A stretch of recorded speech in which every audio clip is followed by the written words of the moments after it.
Hoppa, nervini yoki uyg'ondi-yu. Uydan onam qolmabdi. Sen nima qilyapsan o'zi o'tdi?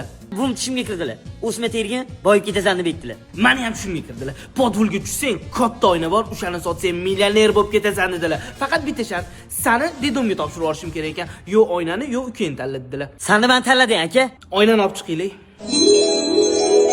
Wow, narvoni bu. O, ana jigaring. Bor olib chiq.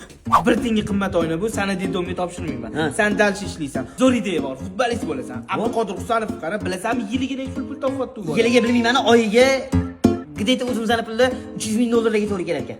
Yiligasini men bilaman. 3,5 million yevro topyapti yiliga. Sen menga bola. Jo'jonim, voy tili ketib qoldi ekanmi? Qarab o'ringlar. Vau! Hamma qidirgan oyna. Ko'zlarimga ishonmayman. Nech pul turadi mana oyna? Axir bu oyna 5 million dollar turadi. Qancha? Men bitta uxlab kelay, brat. Zachем uxlagani? Ay, so'ray buni, bilay buni. Bu qayerdan olganlar bu oynani? O'zlari o'lib ketganlar, biza qamalib ketmaylar endi bu oynani, brat. Aka! Voy dot formalarini yaratganini qara buni.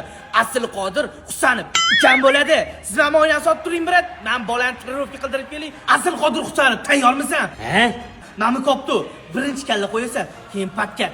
Ma! Shunda antikvar oyna. Ko'tingga tikding. O palakat biznesni nima qilding? Xotiroma aka, mana bizda o'sma biznes ham bor, bu aytdilar-ku. Buzi! Apatı apatı apatı